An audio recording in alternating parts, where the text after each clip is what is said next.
I mean, watching Endgame or you know, seeing these global elites meeting in secret and setting world policy, what was your take on those two films and, of course, on government-sponsored terrorism itself? Well, I thought it was very important work that you did, and that needed to be out there. People needed to know what happened. And I think all of the things that I've read that you've done and that I listen and hear you talking about are things that people need to know. So that, you know, that's why I'm glad to be on your program, so we can both talk about things that together I think we can come up with more ideas and throw them out there and let the people give us some feedback. And let's talk about farmers. Let's talk about local sustainable agriculture, and I think we can turn it around just by talking and having some solutions. Remember the old joke, if there is no solution, then there is no problem.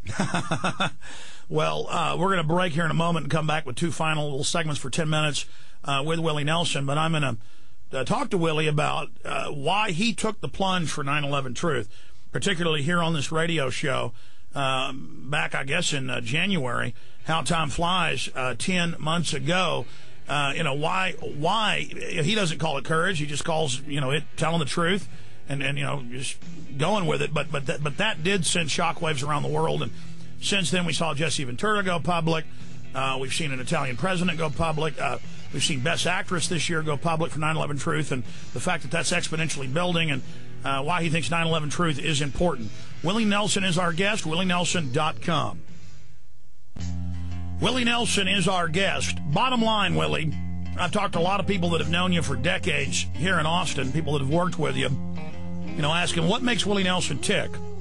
Because people I admire, I want to emulate them. I want to know who they are. I want to understand them so I can be a better person. Because I don't claim to be as calm or nice or, you know, as freewheeling. People go after me or do bad things to me. I tend to try to control myself, but I tend to want to, you know, go after them or whatever. And I noticed that in your philosophy that you found, hey, it's just better to, you know, be loving, be nice. I mean, bottom line, what that philosophy has really held you in good stead. And I kind of asked the question earlier, but you didn't fully answer it. I mean, have you always been this way, or did this develop, Willie? No, it's kind of like my grandmother said, a hard head makes a sore ass. I went through some times where, you know, I felt like that I knew better than everybody, and it took a while for me to realize that I wasn't as smart as I thought I was. You know, that old cliche is true. The older I get, the more I know I don't know anything. That's right. Willie, 9/11 Truth. I mean, you had to know when you went on this show and started speaking out, saying that you believe they blew the towers up and it was an inside job, that you were going to get heat. And talking to people that know you, they say that when you know something's serious and it affects the community and it's important to expose it, that you know that it's your job basically to shake things up and to put yourself on the line. I mean, did you think about it before you went public for 9/11 Truth, or did you just know that it was an inside job and do it? Well, it just was too obvious that it was an inside. I've seen things implode before. I'm no guy, so I couldn't see any reason to act like that didn't happen, because it did happen, and that's what I think happened. And why should I worry about what somebody else thinks about what I think? Well, there's so many declassified government documents that are public where criminal elements of our government, other governments, have staged other terror attacks before. I think that's the strongest evidence right there, is that it's admitted Gulf of Tonkin and so many other events were staged. I mean, that's the first question we should ask whenever something happens that allows the good old boys, the establishment, to take more freedom. Yeah, and you have to admit that there are people in the world who will do anything, period. You know, Willie, in the past, I hated those people. And as soon as I turned loose and stopped hating them a few years ago and really I want to stop them, I want to resist them, I'm going to fight them, but I don't hate them. I really feel sorry for them and realize they're really screwed up, bad people. That took a weight off me. I mean, is that kind of the philosophy you discovered? Well, yeah, it goes back to the law of karma. There is a cause and effect, and whatever you do, you'll get back, whether it's good, bad, whatever. So you sort of plan your own future that way, one thought or one action at a time. And I've seen it happen so many times in my life that I know that's the best way to go, is just get out of the way and let it happen. Absolutely. Out on, we talked privately, and you said that going all over the place since you went on this radio show, that people come up at the events and say, thanks for going public for 9/11 Truth. And you were saying the vast majority, 90-something% have agreed with you. That's another illustration of how awake the public is. Yeah, and that was back then. That other 3% now, I think, are having second thoughts. Well, absolutely.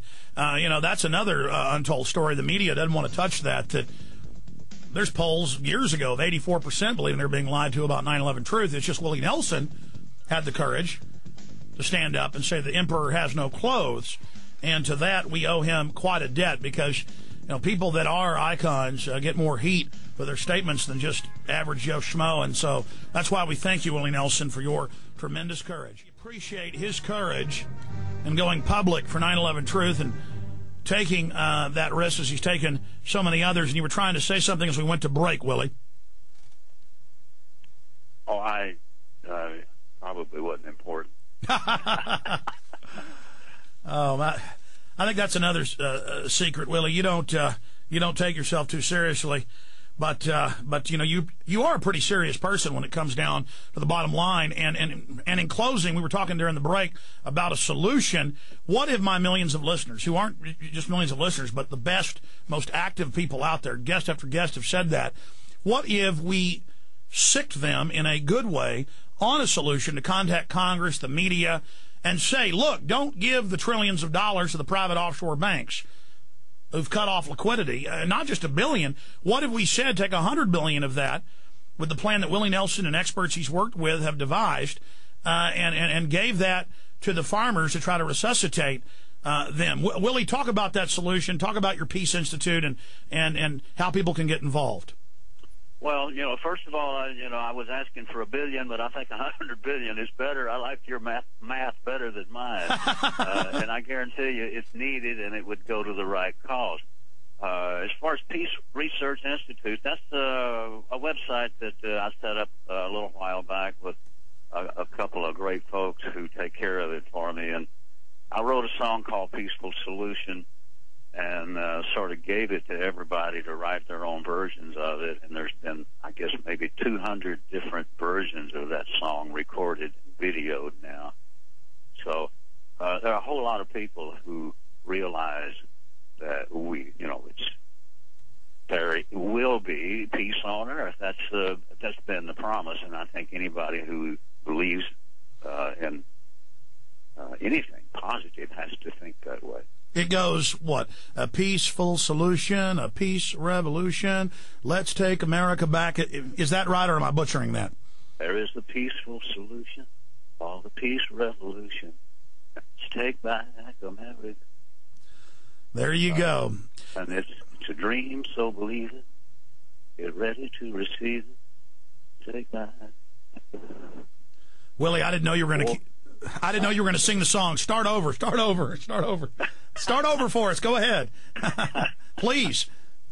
Well, there is well, first of all, it started out as my daughter Amy and I were going to Coachella. We were doing this concert, and she said, I had this dream where you were singing a song called Peaceful Solution. So I started thinking about it, and there is a peaceful solution for the peace revolution. Now let's take back America. It's a dream, so believe it. Now get ready to receive it, and we'll take back America. There's a war, and we're in it, but I know we can win it. We'll take back America. When the war is over and we've won it, let's remember how we've done it so we don't have to do it again. There is a peaceful solution Peace revolution. Now let's take back America. Now let's take back America. Wow, that's beautiful, and just another example of Willie Nelson taking action, putting out an idea, a dream of his daughter, and it being picked up by tens of millions of people. It's all over YouTube. There's more than 200 versions on YouTube. I see new ones every day. And another example. Willie Nelson, I'm going to say bye to you off air here in just a moment, but we love you and we appreciate you, and I can't wait to see you Sunday, Willie. All right, look forward to it.